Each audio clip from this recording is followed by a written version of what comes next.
Today, we become legends.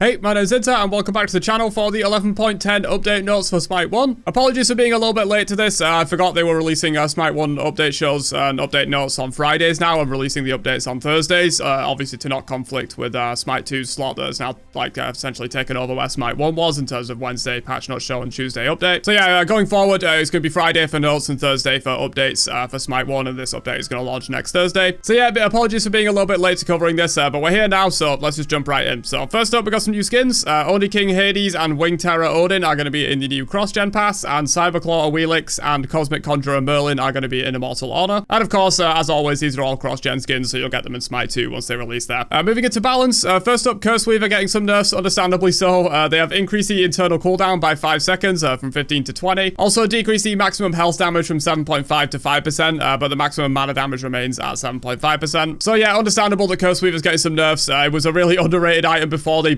Omega buffed it, and then it became kind of broken, especially on like Cthulhu and Zhong, but on a lot of picks, honestly. Yeah, it was super underrated before they overbuffed it. They're bringing it back down. They've already nerfed it quite a bit. They're nerfing it again, understandably so. Crusher, they have increased the attack speed by 5% and the passive damage also by 5% of your physical power. And this is understandable. Crusher not really picked up all too much. Occasionally on ability hunters, especially those that want to use duality, obviously. But generally, if you're wanting a proc item, you're better off with Heartseeker. And if you're going for percent pen, you're better off with just like Titan's Bane or Serrated Edge or something like that.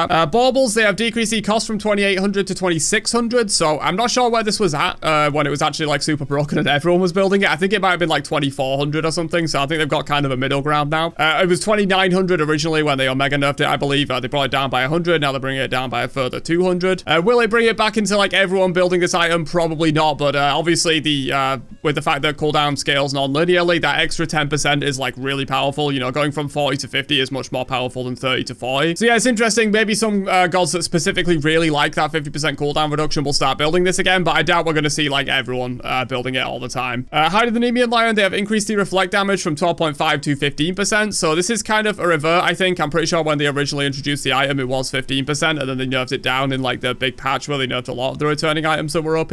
Crimson Claws, they have decreased the cost from 2,450 to 2,400 and increased the physical power by 5. So yeah, in a patch a little while ago, they tried to sort of even out a lot of the ADC first slot lifesteal items, Crimson Claws, Devos, and Arcee. And yeah, I think they did a pretty decent job of that. Arcee and Devos are very competitive with each other at the moment, but Crimson Claws was just falling behind a little bit. No one was really building it, so some small buffs to it do make sense. Obviously, this is Smite 1, but I feel like this item in Smite 2 would actually see a lot more play, because you could use it on like, because it's ability lifesteal in Smite 2 for physicals. You could use it on, you know, Thor and like other assassins that could just like poke out like 2-1 with Thor, and then you get a little bit of a health shield. But yeah, sadly in Smite 1, you don't get physical ability lifesteal from normal lifesteal, so it's not going to be as powerful. Gem of Isolation, they have increased the magical power by 5 and decreased the cost by 50. So yeah, a while back they added an internal cooldown to this item when it was already kind of bad. I think they've since sort of not really reverted that. It does still have an internal cooldown, but the slow duration is the same length as the internal cooldown, so it effectively doesn't have one. But even still, the effect just isn't really that powerful. A lot of gods don't really need this item, so you're probably still not going to build it even after this buff. Mantle of Discord, they have decreased the cost by 50 and decreased the activation threshold from 30 to 40%. So yeah, going to get your procs a little bit more often. There might be some cases where like this procs and like you didn't really need it to proc, or you were going to be getting out anyway. Someone just kind of like poked you down on the way out of the fight or whatever. So in a way, it's kind of like a little bit of a nerf, but overall it's probably still a buff. It's still an AoE stun around you in CC immunity. It's still going to be very powerful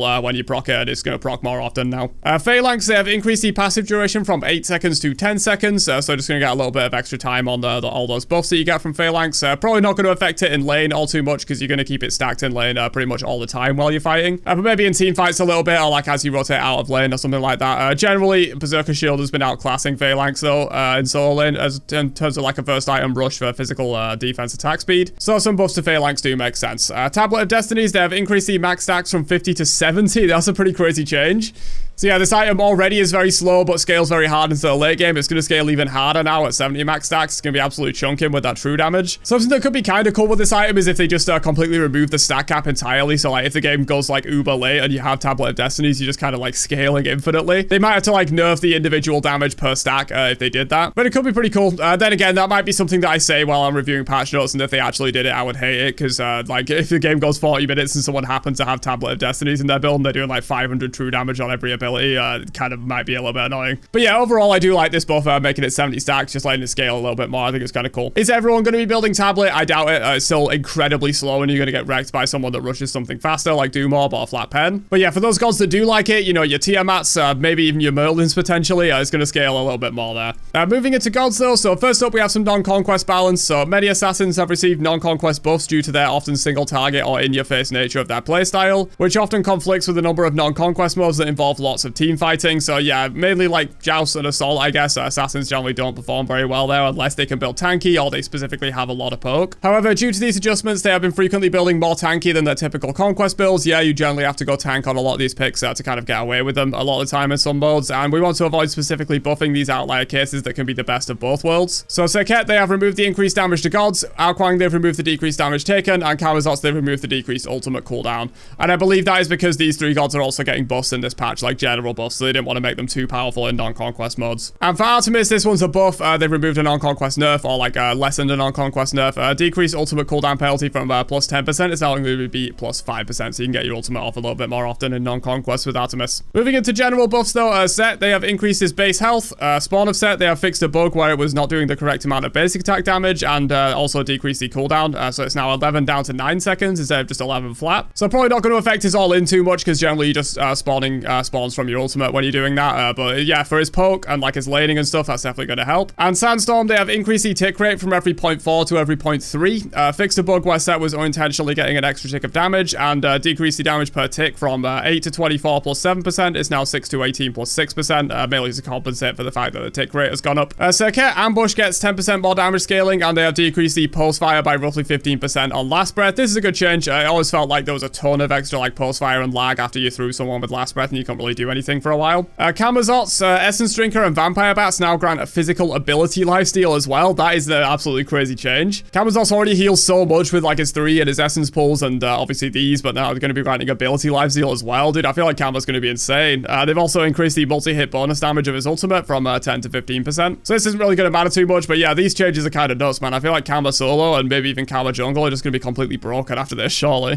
Janus, they've increased the damage of Portal as you rank it up by a tiny amount, not really going to matter. Threshold, they have adjusted the movement speed from 10 up to 20. It's now going to be 15 at all ranks. They have increased the max stacks from 2 to 3, increased the buff duration by 1 second, and decreased the cooldown by 1 second as well. So yeah, this is in a way kind of a nerf. It's generally a buff, but it is nerfed in a certain way in terms of like if you're just going to be threshold and then through a portal or through one portal of your ultimate, like you often do with Janus, you know, it's just threshold and then like ult through a wall and to someone. In that case, you're actually going to be getting a little bit less value, especially in the late game. In the early game, you're still going to be getting more because it's 10 up to 15 there. Then, but as you get towards the late game, you're going to be getting a little bit less if you're only getting 2 stacks worth of value, which is quite common on Janus. In that case, you're going to be getting 30% instead of 40% movement speed after that. But of course, the overall maximum movement speed that you can get has gone up. It's going to be 45% instead of 40 when you get to that max stacks of 3. And also, they'll last a bit longer, so you can get to that max stack a little bit easier. Decrease cooldown threshold to get stacks more easily. So yeah, overall, it's a buff. Ra, they have increased the health per level and also increased the damage scaling on his Solar Blessing by 5% per tick. Not really going to matter all too much. Kukulkan, they have increased the damage of Zephyr by 5 up to 25 as you rank the ability. And Whirlwind, they have increased the damage from 8 to 40. It's now going to be 8 to 44, so a little bit more as you rank the ability up as well. Not going to matter really.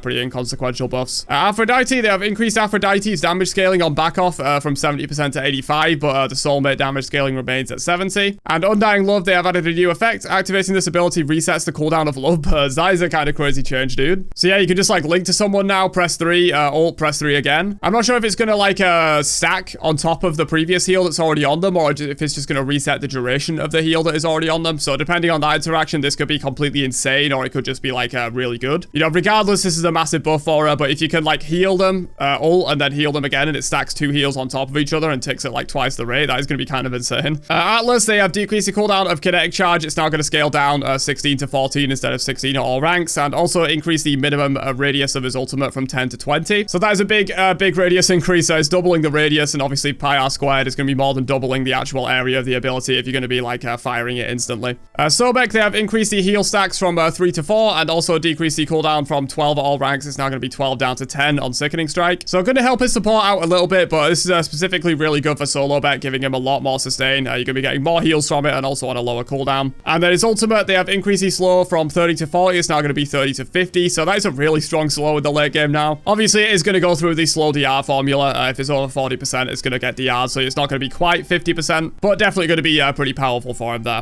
Maui, they have increased basic attack power per level, base health per level, and physical protection per level, so just some extra free stats for Maui. Hachiman, they have added 5% increased damage scaling when hitting enemies from 55 units away or further, so you're going to get a little bit of extra when hitting them outside normal basic attack range with Eagle Eye. Jujutsu, they have increased the damage per hit by 10 at all ranks, and mounted archery, they have increased the slow duration from 1.5 seconds to 2 seconds. So this is a pretty strong slow. That's a nice buff for Hachi, but overall not really too much for him, which makes sense. He was meta for a long time, not too long ago. We don't really want Hachiman just being the top hunter again for like another year or two, do we? Huyi, they have increased physical protection per level, a new effect on his passive. When it activates, it reduces his cooldowns by 2 seconds. So this is pretty nice. I like this change. Huyi's passive is sometimes just completely useless, and it still will be sometimes completely useless because it relies on the enemy team having crit. But at least now when they do have crit, you're going to get a little extra benefit, reducing all of your cooldowns. And finally, for Huyi, Mark of the Golden Crow now is going to be 14 seconds at all ranks instead of 16, scaling down to 14. So you rank this ability second, it's not going to affect more than like the first few levels, really. But yeah, for those few levels, you're going to have a low cooldown on this ability. Going to be pretty nice. Heimdall, they have increased the vision duration on his passive from 4 seconds to 6 seconds, and also decreased the cooldown of his ultimate from 90 at all ranks to 90, scaling down to 70. So that's a pretty big change. This ultimate,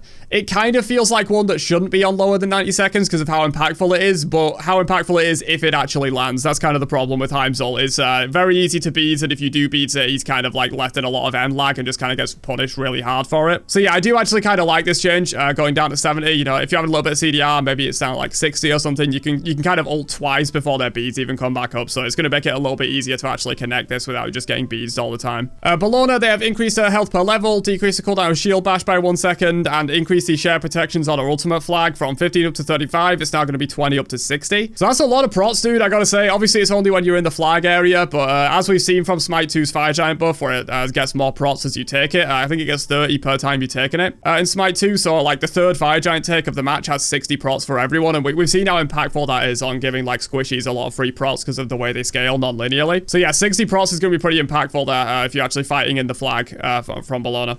Tia, they have decreased the cooldown of stand switch by 1 second. The guard stun duration on his ultimate is increased from 1 second to 1.5, and the slow increase from 25 to 30. So pretty big tier buffs there, honestly. It's only a 1 second cooldown decrease on change stance, but of course this gives him access to his entire other stance of abilities, so any change to the cooldown of this is going to be more impactful than the cooldown of like one standard ability. And the guard stun duration going up is nice as well. Generally, you would have enough time to sort of stand switch and then assault fearless them anyway when you use a guard stance ultimate to go in. But if they were heavily DR'd, sometimes you wouldn't have enough time, so now even if they are DR'd, you've probably got enough time with it being 1.5 seconds. Osiris, they have increased the attack speed from his passive from 20% to 30%. Sickle Strike gets 10 more damage at all ranks, and Lord of the Afterlife, the root duration has been increased from 0.4 to 0.8. So yeah, I like this change. Honestly, this could go higher. This could be like 1 second or 1.5 seconds or something. 0.4 was just kind of silly. Like, I wouldn't blame you if you weren't an Osiris player for not even thinking his ultimate has any CC on it, because it was just that short. Moving into nerfs though, Arachne, they have decreased the Broodling damage scaling from 30 to 20%. Arplash, they have decreased the additional damage scaling when healed from 50% to 40% on Fleeting Breath. And his ultimate, they have decreased the damage reduction per stack from 5% to 3%, and decreased the damage scaling from 20 to 15. So yeah, this makes sense. I think they added this very recently to Arplash's ultimate, the damage reduction per stack. And obviously that's incredibly powerful. At 5%, it was just absolutely ridiculous. Like, you could just mass apply a damage reduction to the entire enemy team by just throwing this down in a team fight, and it was ridiculously powerful. It's made Arplash kind of broken, so definitely taking that down is good. This could go down to 2%, honestly, in my opinion. But yeah, good to see it's getting nerfed. Skadi, they have decreased the Rune of the Hunt dash damage on Calder from 70 to 130. It's now going to be 70 to 110% of your basic attack damage. And finally, Kepri, they have decreased the damage per tick on Rising Dawn from 10 to 26. It's now 8 to 24, so not really going to matter too much there. But yeah, there you go. That is the 11.10 update notes for Smite 1. Again, apologies for being a little bit late to covering this. I kind of forgot they were doing update shows on